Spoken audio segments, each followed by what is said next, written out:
Assalamualaikum warahmatullahi wabarakatuh. Tuan-tuan muslimin muslimat, para pendengar yang dikasihi oleh Allah Subhanahu wa taala.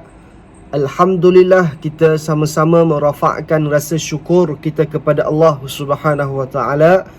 Hari ini kita masih lagi diberikan kesempatan untuk sama-sama berada dalam program Al-Quran Sahabatku, dan insya-Allah kita akan teruskan dengan tajuk perbincangan kita yang seterusnya, iaitulah berkait dengan adab-adab membaca dan mendengar bacaan Al-Quran.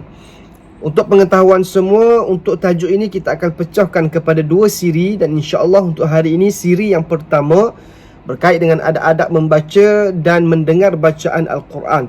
Terdapat banyak adab-adab yang perlu kita jaga ketika mana membaca ataupun mendengar bacaan Al-Quran. Antaranya yang pertama ingin saya kongsikan kepada semua pada hari ini, hendaklah kita sentiasa mengikhlaskan niat kita ini semata-mata kerana Allah Subhanahu wa taala. Seperti mana firman Allah Subhanahu wa taala dalam surah Az-Zumar ayat yang ke-11, kata Allah, "Qul inni umirtu an a'budallaha mukhlishan lahuddin." Yang bermaksud, katakanlah wahai Muhammad, sesungguhnya aku diperintahkan supaya menyembah Allah dengan penuh keikhlasan kepadanya dalam beragama.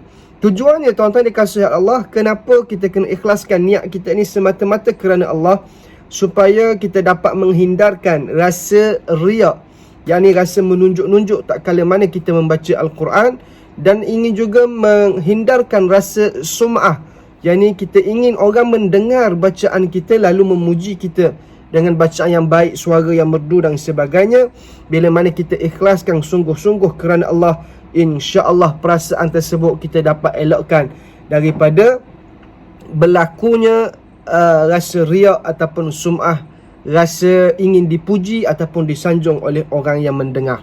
Yang kedua, tuan-tuan dikasihi oleh Allah, adab yang kedua iaitulah hendaklah sentiasa menghadirkan hati dan akal fikiran kita ini ketika mana kita membaca Al-Quran. Tujuannya adalah untuk kita menambahkan lagi rasa tadabbur, yakni memerhatikan serta memikirkan ataupun menghayati ayat-ayat Allah Subhanahu wa taala. Seperti mana firman Allah dalam surah Sad ayat yang ke-29, kata Allah lagi, "Kitabun anzalnahu ilaika mubarakun liyatadabbaru ayatihi wa liyatadhakkara ulul albab."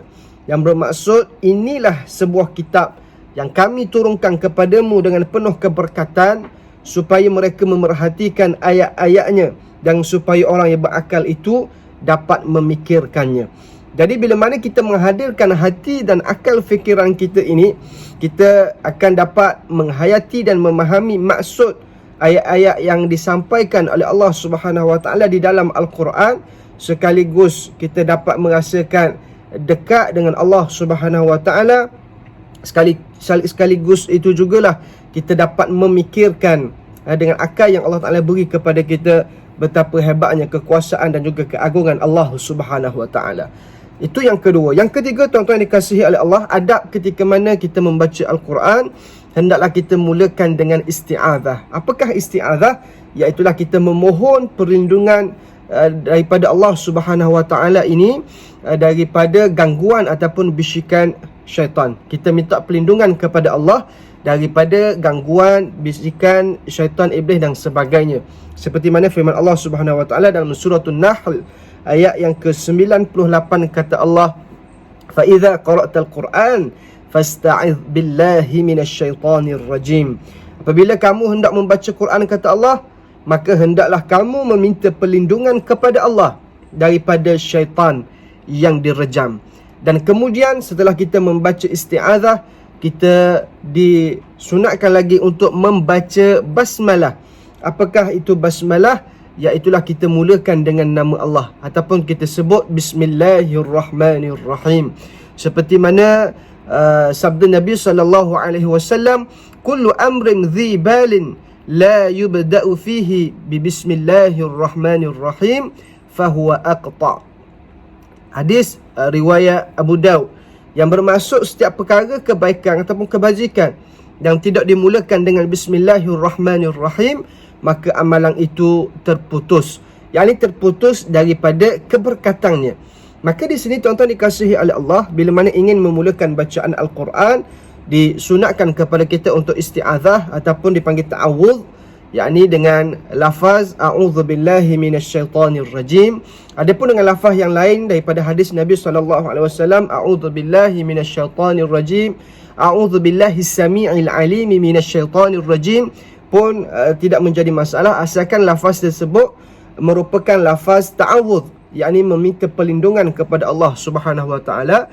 Kemudian disunatkan lagi kepada kita untuk membaca basmalah, yakni kita membaca dengan kita memulakan bacaan dengan menyebut nama Allah Subhanahu wa taala dengan bacaan bismillahirrahmanirrahim. Dan kemudian tuan-tuan dikasihi oleh Allah, adab kita yang seterusnya iaitulah membaca dalam keadaan berwuduk, walaupun harus membaca tanpa wuduk. Tuan-tuan kena faham, membaca dalam keadaan berwuduk lebih baik daripada dalam keadaan tidak berwuduk. Tidak berwuduk ini harus ketika mana kita membaca. Akan tetapi sekiranya kita ingin menyentuh ataupun ingin menanggung Al-Quran, maka wajib kita berwuduk, dalam keadaan berwuduk. Adapun untuk membaca saja-saja tanpa wuduk, hukumnya adalah harus. Bahkan disunatkan untuk kita berada dalam keadaan berwuduk. Seperti mana diriwayatkan bahawa Sayyidina Ali karramallahu wajhah berkata, "Ra'aitu Rasulullah sallallahu alaihi wasallam tawadda'a thumma qara'a syai'an min al-Qur'an thumma qala hakadha liman laysa bijunubin fa ammal junubu fala wala ayah." Hadis riwayat Al-Haythami, yang bermaksud aku lihat Rasulullah sallallahu alaihi wasallam berwuduk, lalu baginda membaca sesuatu dari Al-Quran, kemudian bersabda, beginilah bagi orang yang tidak berjunub. Adapun orang yang berjunub tidak boleh membacanya walaupun satu ayat. Jadi orang dalam keadaan berjunub hukumnya adalah haram membaca Al-Quran walaupun satu ayat. Dan disunatkan kepada kita untuk membaca dalam keadaan berwuduk bagi orang yang tidak dalam keadaan berjunub. Dan dibolehkan, diharuskan membacanya dalam keadaan tidak berwuduk. Cumanya lebih baik kita menjaga adab ketika mana membaca Al-Quran ini, biarlah dalam keadaan berwuduk. Dan yang seterusnya tuan-tuan dikasihi oleh Allah, membaca di tempat yang suci. Ni adab kita ni, membaca Al-Quran di tempat yang suci lagi bersih, dan tidak boleh membaca di tempat yang bersih tetapi tidak suci, dan tempat yang tidak layak dengan kesucian Al-Quran. Okey. Yang keenam ini apa dia? Membaca di tempat yang suci lagi bersih, seperti di masjid, di surau. Tempat yang bersih lagi suci, dan tidak boleh membaca di tempat yang bersih tetapi tidak suci. Contohnya di tandas. Mungkin ada tandas yang dibasuh, dicuci, nampak seperti mana bersih, tetapi dia tidak suci sebenarnya. Dan tempat yang tidak layak dengan kesucian Al-Quran. Kata Asy-Sya'bi, tukrahu qira'atul Quran fi thalathati mawadhi' al-hammamat wal-hushushi wa baitir raha wa hiya taduru.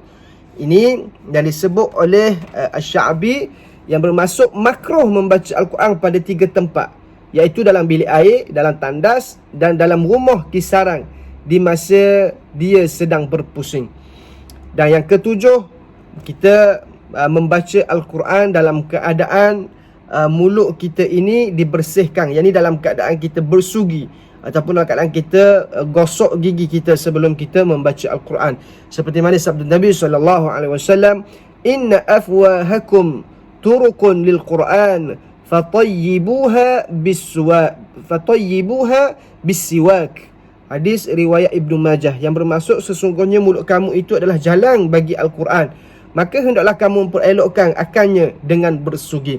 Hadis ini tuan-tuan dikasihi oleh Allah nak beritahu kepada kita, setiap kalimah ayat-ayat Al-Quran itu keluar daripada mulut kita, maka sebagai menjaga adab untuk menjaga kesucian Al-Quran, biarlah keluar daripada mulut dalam keadaan yang bersih, dalam keadaan yang wangi, bukannya dalam keadaan yang kotor. Yang ni disunatkan kepada kita juga untuk bersugi ataupun gosok gigi terlebih dahulu sebelum mana kita membaca Al-Quran. Ataupun kalau kita nak kata boleh ke tak boleh untuk kita baca Al-Quran dalam keadaan tidak bersugi, tidak gosok gigi, jawabnya boleh. Hukumnya harus, akan tetapi lebih baik sunatnya kita bersugi terlebih dahulu sebelum mana kita membaca Al-Quran. Saya rasa setakat ini terlebih dahulu untuk kita berkongsi berkait dengan adab-adab membaca Al-Quran dan mendengar bacaan Al-Quran untuk siri yang pertama, dan insya-Allah untuk akan datang kita akan sambung lagi dengan siri yang kedua berkait dengan adab-adab membaca dan juga mendengar bacaan Al-Quran ini, insya-Allah. Semoga manfaat beberapa perkara yang saya kongsikan tadi. Ada 7 perkara untuk hari ini. Semoga boleh kita amalkan dalam kehidupan seharian kita sebagai adab kita bersama dengan Al-Quran sebelum mana kita membaca Al-Quran, insya-Allah. Jumpa lagi untuk siri yang akan datang. Terima kasih atas kerjasama tuan-tuan memberikan pendengaran yang baik sepanjang program kita ini, dan terima kasih kerana sentiasa setia dengan program Al-Quran Sahabatku yang dirancang oleh pihak Masjid Al-Muktafi Billah Shah. Sekian, wallahu taala alam. Assalamualaikum warahmatullahi wabarakatuh.